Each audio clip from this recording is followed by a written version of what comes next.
About 30 or 40 years ago, I wrote an essay called The Simplicity of Death. It wasn't about death per se, it was about what happens to a human being after death. So I'll be reading it to you, and I have copies online so that you can read the pages individually. Take a dictionary and look up the definition of death. For a human being, which is the area of interest here, it is the total and permanent cessation of all the vital functions, loss or absence of spiritual life. Now, right away, you should notice that there are two definitions here. One deals with the physical aspects of death. The other assumes a spiritual side of life, which may also die. Again, these are only two definitions. Many more are listed, and the synonyms are numerous. A conclusion one could draw from this is that there is at least some ambiguity associated with the phenomenon of death. Death is an abstract, and our knowledge of it, at best, is theoretical.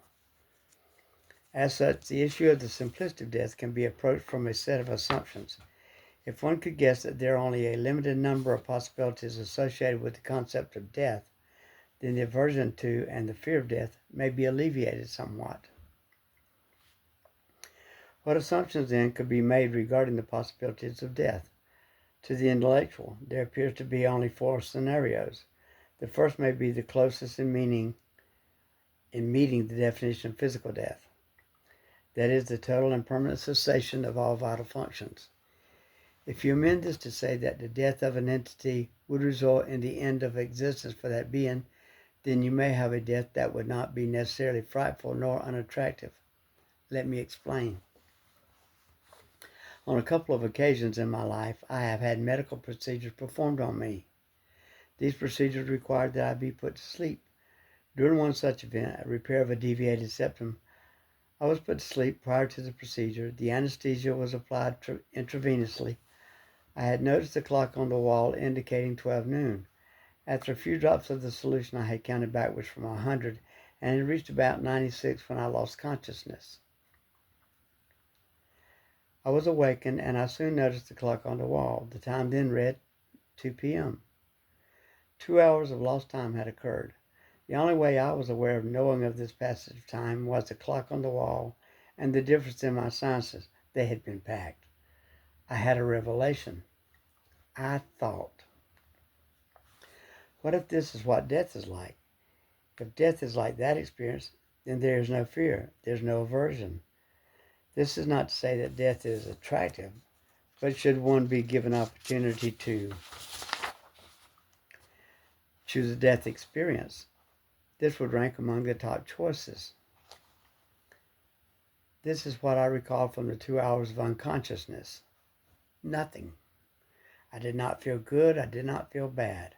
I did not see good. I did not see bad. I did not smell good. I did not smell bad. I did not touch good. I did not touch bad. I did not taste good. I did not taste bad.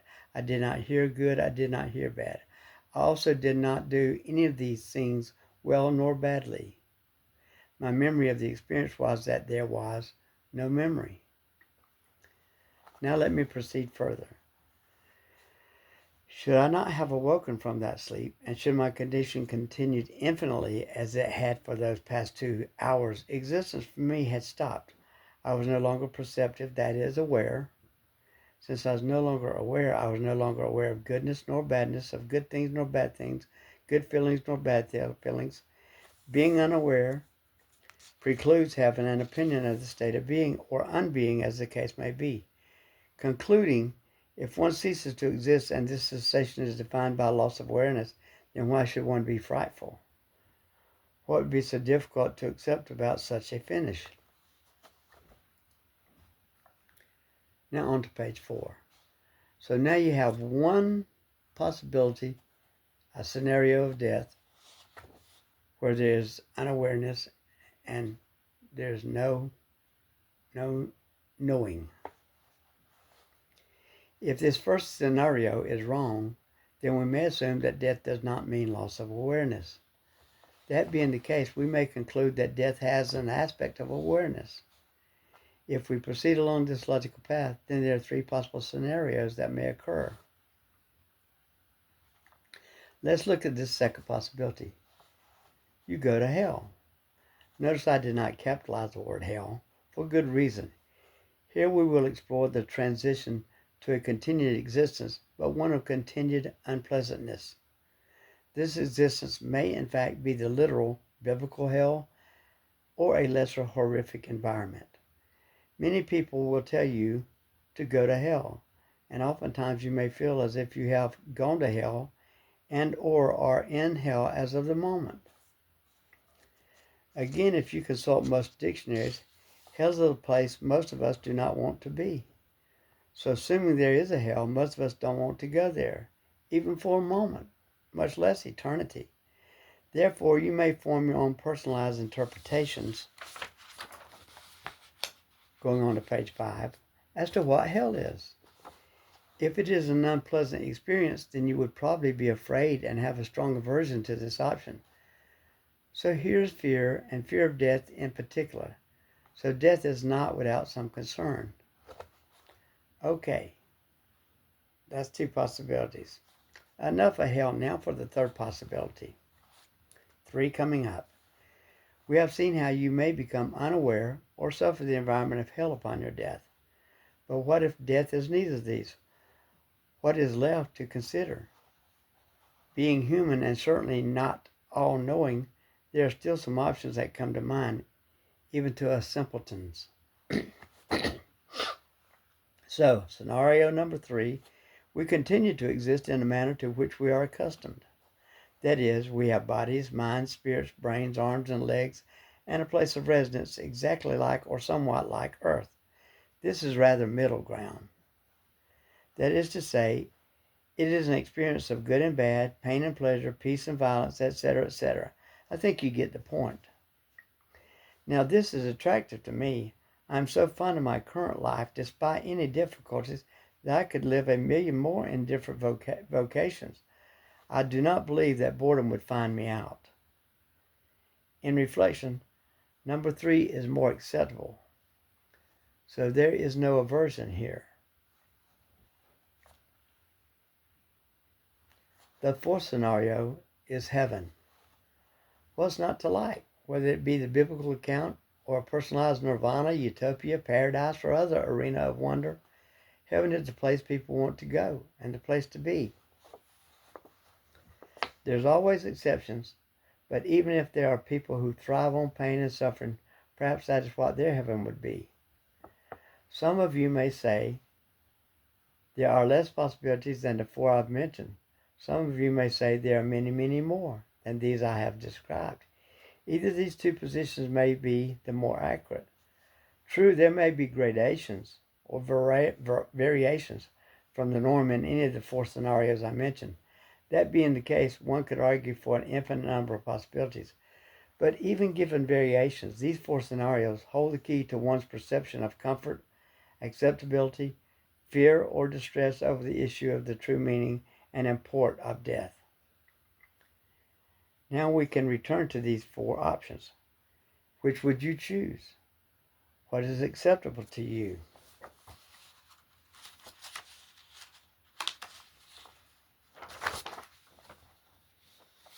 On to page 7. I consider myself to be a typical individual with average knowledge and understanding of life and its offerings.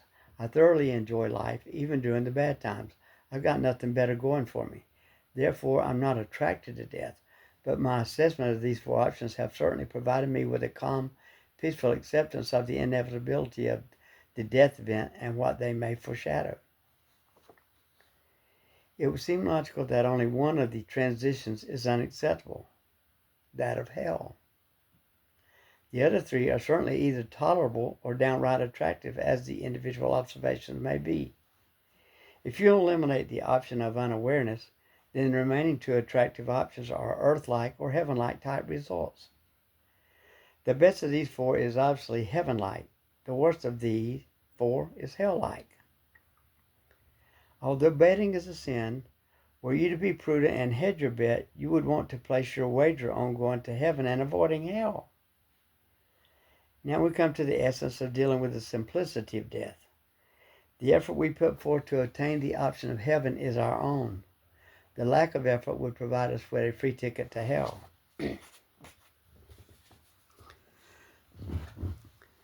Most religions have either literal hells and heavens or symbolic representations of them as a description of the after-death experience. They also offer a path or methodology for gaining access to heaven or messing up and ending up in hell. The Christian concept of heaven and hell are quite clear compared to other descriptions given. It is this concept upon which I encourage you to base your choice of an afterlife. The Ten Commandments are a good starting point for someone to determine the path and methodology for attaining heaven. The constant failure to comply with these commandments and the desire to stray intentionally will have you headed in the wrong direction. If you continue in the wrong direction and fail to acknowledge your mistakes and do not ask for forgiveness and guidance to overcome the errors of your ways, then you may never attain the goal of heaven. Continuing along this line of reasoning, if you accept the aspect of Christianity, you probably do accept the rest of biblical teachings. If you don't, on to page 9, perhaps you should reconsider. Even if you're wrong, there was no Christ.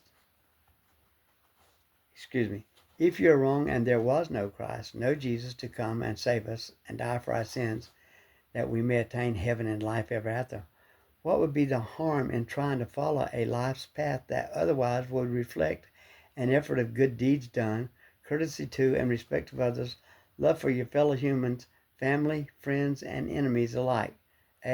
What would be the harm? On the other hand, what would be the benefit? Perhaps an earth life more fulfilling and rewarding, more positive and loving, with more peace and calm and less violence, and who knows, perhaps a chance of going to heaven. So the answer of death is simple. The choice of death is simple. The pathway is well marked and delineated. What more do we need? What more do we want? Eternity. We want eternity. Eternity with conditions set. Unfortunately, we are the ones who want to set those conditions. Fortunately, they have already been set for us. Now, returning briefly to the simplicity of death concept and construct. Only one of these options depicted does not offer eternity, at least not an eternity of awareness. That was the first option. If you're unaware, you don't know whether you're going to be eternal or not. You may disintegrate into a mist, and if you're never aware of it, what does it matter? All the rest indicate continued awareness, thus existence, and thus perhaps immortality. If you accept the aforementioned concept of Christianity and the teachings of the Bible, the continued existence in an environment of heaven or hell is all that remains after this life. Nonetheless, based on those same biblical teachings, either of those options are for eternity. Even more the reason to bet on heaven. But what do we earthlings do? We wander around fearing our last gasp and pursuing the elixir of immortality here on earth. Reincarnation is not specifically addressed as an afterlife in Christian teachings. Other religions do imply or firmly state it as reality. The earth-like option would in many respects be in line with reincarnation, although this option was discussed for remaining in human or human-like form. Some beliefs in reincarnations allow for the return to a plane of existence in the form of other animals or plants. This excursion is outside the realm of this discussion. This excursion is outside the realm of this discussion, and no more relevance will be given to it.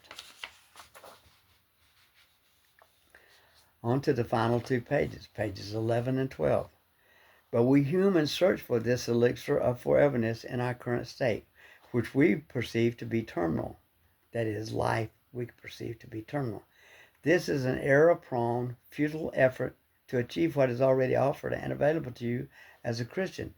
If you accept the truth of Christianity, then you accept the access to heaven and all the eternity it implies.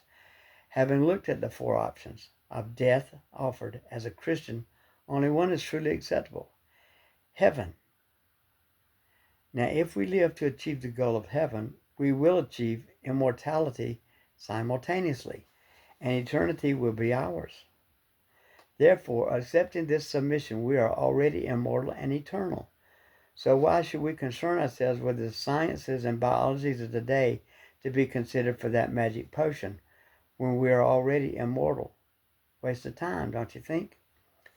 If that pursuit is a waste as we are already immortal, shouldn't we spend our immortal lives chasing for constructive, loving, caring agendas? Shouldn't we concern ourselves more about the condition of our fellow humans, the earth and its wonders, than that of some selfish, egotistical dream? And if we concern ourselves with others, then we will be more apt to be doing the will of God. That Christian thing, you know? And by doing so, provide ourselves with a more certain immortal future. I believe this is my first use of the word God in this essay. That being the case, give consideration to what God is in light of Christian understanding. The God of Christianity created the heavens and the earth and all else. God is outside, beyond the confines of space and time and times. God is also inside, beyond the confines of space and time and times. God is eternal, having no beginning nor ending, but being both all and all in between. Humans did not always exist, and in that sense can never be eternal. But from the moment each individual breathes the breath of life, the path that individual chooses can offer life eternal thereafter. Life in heaven or life in hell awaits each one of us after we have taken the breath into our lungs. So the options for the Christian are more narrow. Heaven or hell, which will it be? I'd say choose the path of heaven. Even a scientist would deduce the very same.